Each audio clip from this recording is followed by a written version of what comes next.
Hello, family and friends. Welcome back to my channel. This is Cynthia from Cynthia's Crafts and More. If you're new here, welcome. It's an honor to have you. Today I'm going to be doing a reading from the Bible.com YouVersion, the Bible app.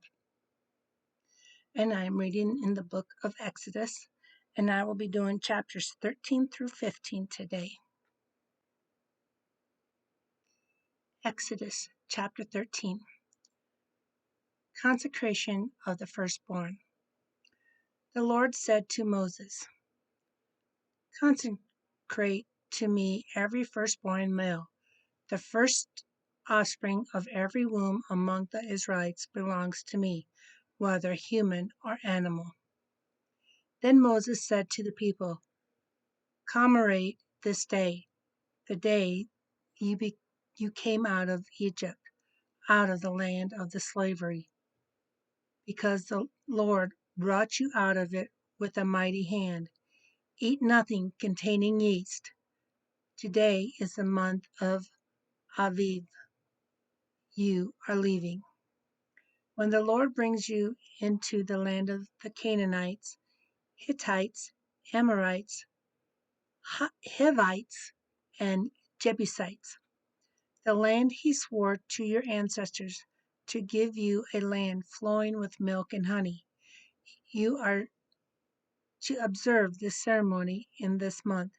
For 7 days, eat bread made without yeast, and on the seventh day, hold a festival to the Lord. Eat unleavened bread during those 7 days, nothing with yeast in it is to be seen among you, nor shall any yeast be seen anywhere within your borders. On that day, tell your son, I do this because of what the Lord did for me when I came out of Egypt. This observance will be for you like a sign on your hand and a reminder on your forehead that this law of the Lord is to be on your lips. For the Lord brought you out of Egypt with his mighty hand. You must keep his ordinances at the appointed year after year. After the Lord brings you into the land of the Canaanites and gives it to you as he promised an oath to you and your ancestors, you are to give over to the Lord the first offspring of every womb. All the firstborn males of your livestock belong to the Lord. Redeem with a lamb every firstborn donkey, but you do not need redeem it. But if you do not redeem it, break its neck. Redeem every firstborn among your sons. Okay, that just doesn't make sense. Redeem with a lamb every firstborn donkey, but if you do not redeem it, break its neck. Redeem every firstborn among your sons. In days to come, when your sons ask, what does this mean? Say to him, with a mighty hand the Lord brought us out of Egypt, out of the land of slavery. When Pharaoh stubbornly refused to let us go, the Lord killed the firstborn of both people and animals in Egypt. This is why I sacrifice to the Lord the first male offspring of every womb and redeem each of my firstborn sons. And it will be like a sign on your hand and a symbol on your forehead that the Lord brought us out of Egypt with his mighty hand. Crossing the sea. When Pharaoh let the people go, God did not lead them on the road through the Philistine country, though that was shorter. For God said, if they face war, they might change their minds and return to Egypt. So God led the people around by the desert road toward the Red Sea. The Israelites went up out of Egypt ready for battle. Moses took the bones of Joseph with him because Joseph had made the Israelites swear an oath. He had said, God will surely come to your aid, and then you must carry my bones with you from this place. After leaving Shukoth, they camped at Etham on the edge of the desert. By day the Lord went ahead of them in a pillar of cloud to guide them on their way, and by night in a pillar of fire to give them light, so that they could travel by day or night. Neither the pillar of cloud by day nor the pillar of fire by night left its place in front of the people. And this concludes Exodus chapter 13. Exodus chapter 14. Then the Lord said to Moses, Tell the Israelites to turn back and encamp near Hiroth, between Migdol and the sea. They are to encamp by the sea, directly opposite Baal Zephon. Pharaoh will think the Israelites are wandering around the land in confusion, hemmed in by the desert. And I will harden Pharaoh's heart, and he will pursue them. And I will gain glory for myself through Pharaoh and all his army, and the Egyptians will know that I am the Lord. So the Israelites did this. When the king of Egypt was told that the people had fled, Pharaoh and his officials changed their minds about them and said, What have we done? We have let the Israelites go and have lost their services. So he had his chariot made ready and took his army with him. He took 600 of the best chariots along with the other chariots of Egypt, with officers over all of them. The Lord hardened the heart of Pharaoh, king of Egypt, so that he pursued the Israelites, who were marching out boldly. The Egyptians, all Pharaoh's horses and chariots, horsemen and troops, pursued the Israelites and overtook them as they camped by the sea near Pihahiroth, opposite Baal Zephon. As Pharaoh approached, the Israelites looked up, and there were the Egyptians marching after them. They were terrified and cried out to the Lord. They said to Moses, Was it because there were no graves in Egypt that you brought us to the desert to die? What have you done to us by bringing us out of Egypt? Didn't we say to you in Egypt, Leave us alone, let us serve the Egyptians? It would have been better for us to serve the Egyptians than die to the desert. Moses answered the people, Do not be afraid, stand firm, and you will see the deliverance of the Lord will bring you today. The Egyptians you see today will never see you will never see again. The Lord will fight for you. You need only to be still. Then the Lord said to Moses, Why are you crying out to me? Tell the Israelites to move on. Raise your staff and stretch out your hand over the sea to divide the water so that the Israelites can go through the sea on dry ground. I will harden the hearts of the Egyptians so that they will go in after them, and I will gain glory through Pharaoh and all his army, through his chariots and his horsemen. The Egyptians will know that I am the Lord when I gain glory through Pharaoh, his chariots, and his horsemen. Then the angel of God, who had been traveling in front of Israel's army, withdrew and went ahead behind them. The pillar of cloud was moved from in front and stood behind them, coming between the armies of Egypt and Israel.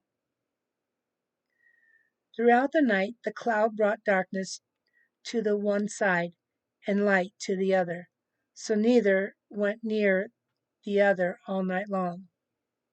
Then Moses stretched out his hand over the sea, and all night the Lord drove the sea back with a strong east wind and turned it into dry land. The waters were divided, and the Israelites went through the sea on dry ground, with a wall of water on their right and on their left. The Egyptians pursued them, and all Pharaoh's horses and chariots and horsemen followed them into the sea. During the last watch of the night, the Lord looked down from the pillar of fire and cloud at the Egyptian army and threw it into confusion. He jammed the wheels of their chariots so that they had difficulty driving, and the Egyptians said, "Let's get away from the Israelites. The Lord is fighting for them against Egypt." Then the Lord said to Moses, "Stretch out your hand over the sea, so that the waters may flow back over the Egyptians and their chariots and horsemen." Moses stretched out his hand over the sea, and at daybreak the sea went back into its place. The Egyptians were fleeing toward it, and the Lord swept them into the sea. The water flowed back and covered the chariots and horsemen.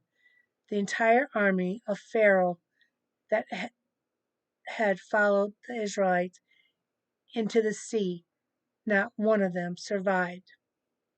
But the Israelites went through the sea on dry ground, with a wall of water on their right and on their left. That day the Lord saved Israel from the hands of the Egyptians, and Israel saw the Egyptians lying dead on the shore. And when the Israelites saw the mighty hand of the Lord displayed against the Egyptians, the people feared the Lord and put their trust in him and in Moses, his servant. And this concludes Exodus chapter 14. Exodus chapter 15. The Song of Moses and Miriam. Then Moses and the Israelites sang this song to the Lord. I will sing to the Lord, for he is highly exalted. Both horse and driver he has hurled into the sea. The Lord is my strength and my defense. He has become my salvation. He is my God, and I will praise him, my father's God, and I will exalt him. The Lord is a warrior. The Lord is his name. Pharaoh's chariots and his army he has hurled into the sea. The best of Pharaoh's officers are drowned in the Red Sea.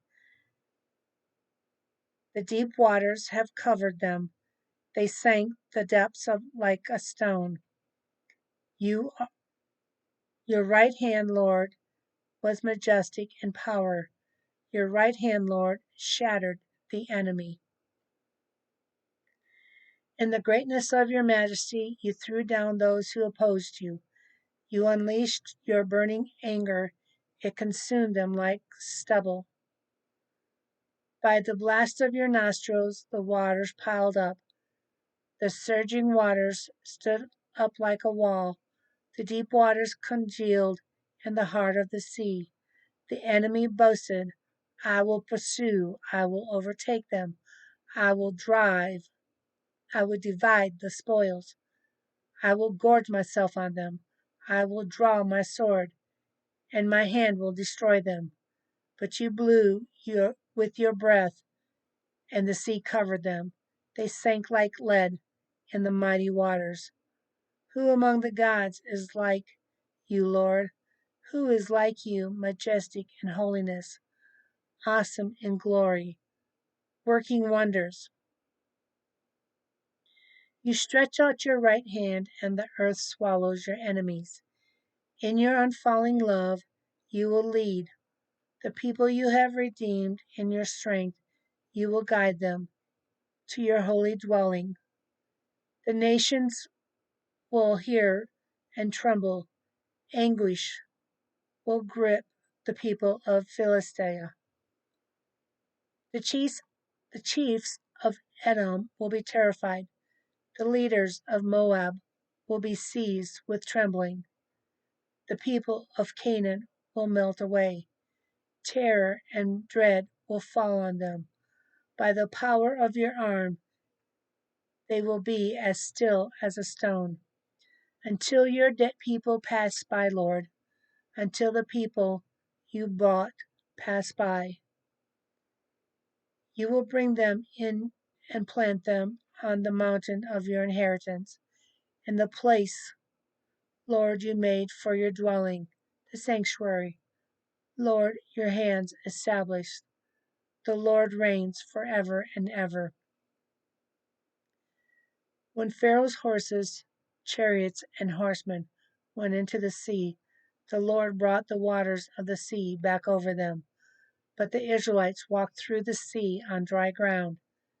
Then Miriam, the prophet, Aaron's sister, took a timbrel in her hand, and all the women followed her, and the timbrels and dancing, with timbrels and dancing.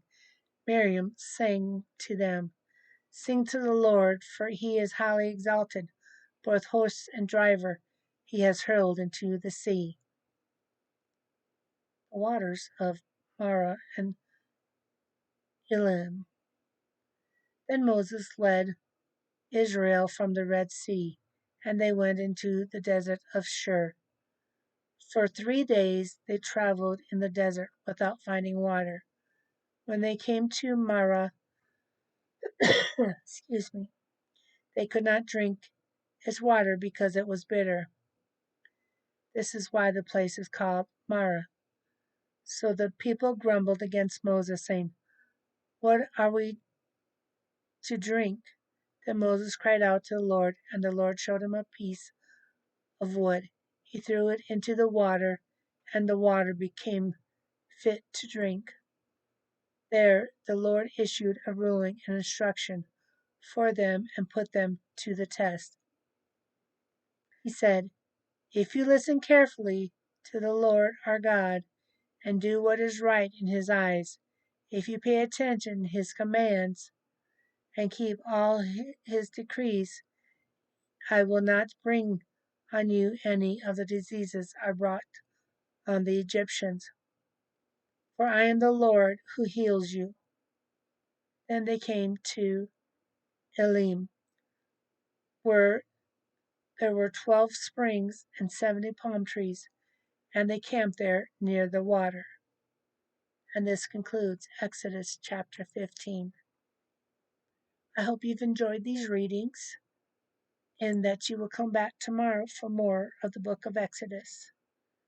I hope you have a wonderful, beautiful, and blessed day, and may the Lord keep you safe, warm, dry, and healthy. And if you haven't already, if you could please take a moment and click that subscribe button, I'd greatly appreciate it. I mean, it's free, so why not?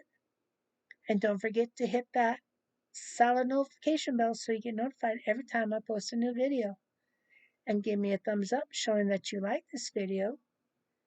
And leave a comment below because I love to hear from you. I mean, all this stuff will help get my videos out to those who need to see or would like to see them. And also, if you could share this out to your community tabs, if you're on YouTube, and to your other social media sites, I'd greatly appreciate it. Because you never know, there might be somebody there that needs to hear or want to hear the word of the Lord. I thank you very much for being part of my family and for staying to the end of this video. And let's remember to pray for peace and love for the world. God bless. We'll see you tomorrow. Love you guys.